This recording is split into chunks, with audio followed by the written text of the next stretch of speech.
আসসালামু আলাইকুম। আজকে আমি আপনাদের সামনে Realme 11 Pro Plus এই ফোনটির সম্পূর্ণ কনফিগারেশনটি আপনাদের সামনে উপস্থাপন করার চেষ্টা করব ইনশাল্লাহ। যারা আমাদের পরিবারের নতুন তারা আমাদের চ্যানেলকে সাবস্ক্রাইব করে আমাদের পরিবারের একজন হয়ে যেতে পারেন এবং পরবর্তীতে আপলোড করা ভিডিওগুলো সর্বপ্রথম পেতে আপনি আমাদের চ্যানেলের বেল বাটনটি অল করে দিন, যাতে করে সর্বপ্রথম আপনি ভিডিওটি পেতে পারেন। সাধারণত সবসময় একটা ফোন আনবক্সিং করতে গেলে যে বিষয়গুলো থাকে সেই বিষয়গুলোই থাকছে।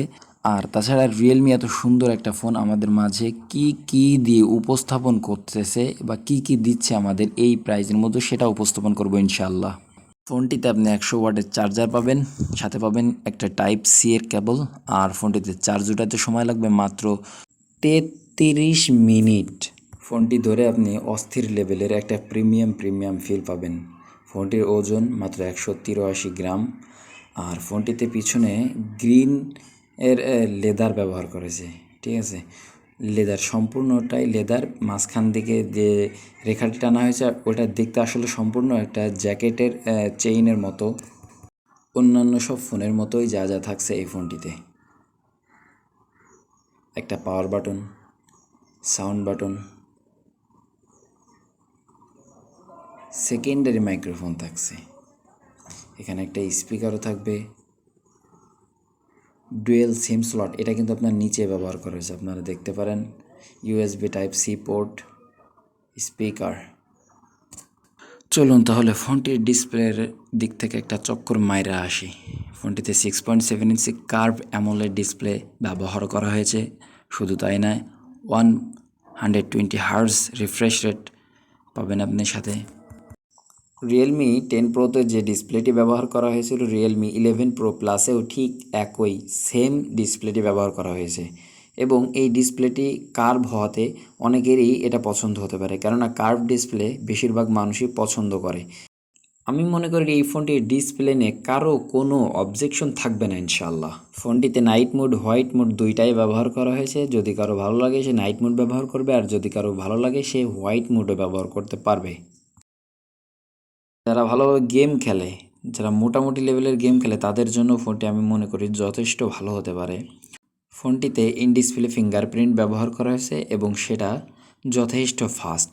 এবং ফোনটিতে মিডিয়াটেক ডাইমেনসিটি 70505G প্রসেসর ব্যবহার করা হয়েছে। গেমিং পারফরমেন্সের জন্য এই প্রসেসর যথেষ্ট ভালো এবং স্মুথলি আপনি গেম রান করতে পারবেন।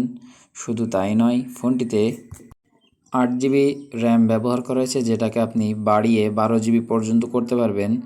এবং এসএসডি বা মেমোরি হিসেবে ব্যবহার করা হয়েছে 256GB। ফোনটির ওভারঅল পারফরমেন্স খুবই ভালো। যারা সব দিকেই সমানভাবে পারফরমেন্স করতে চায় তাদের জন্য এই ফোনটি বেটার হতে পারে বলে আমি মনে করি। ফোনটিতে ব্যাটারি হিসেবে 5000 mAh ব্যাটারি ব্যবহার করা হয়েছে এবং চার্জিং সিস্টেম হিসেবে 100 ওয়াটের চার্জার আপনি পাবেন সাথে।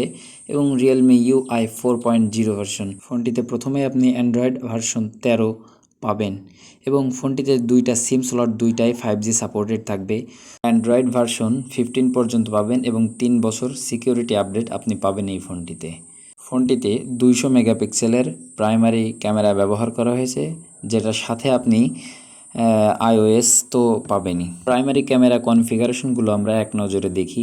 4K 30 FPS ভিডিও করতে পারবেন, নাইট মোড করতে পারবেন, স্লো মোশন করতে পারবেন, টাইম ল্যাপস করতে পারবেন, গ্রুপ পোর্ট্রেইটে ছবি তুলতে পারবেন। সাথে 8 মেগাপিক্সেলের আলট্রা ওয়াইড ক্যামেরা থাকছে এবং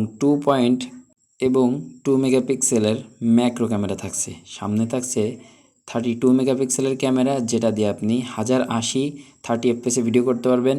পোর্ট্রেইট মোড থাকছে, নাইট মোড থাকছে, স্লো মোশন থাকছে এবং টাইম ল্যাপসও থাকছে আপনার এই ফোনটিতে।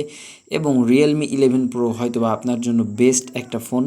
40,000 টাকার ভিতরে এই ফোনটি আপনার হাতের নাগালের মধ্যে পেয়ে যেতে পারেন এবং সেটা অফিসিয়ালি।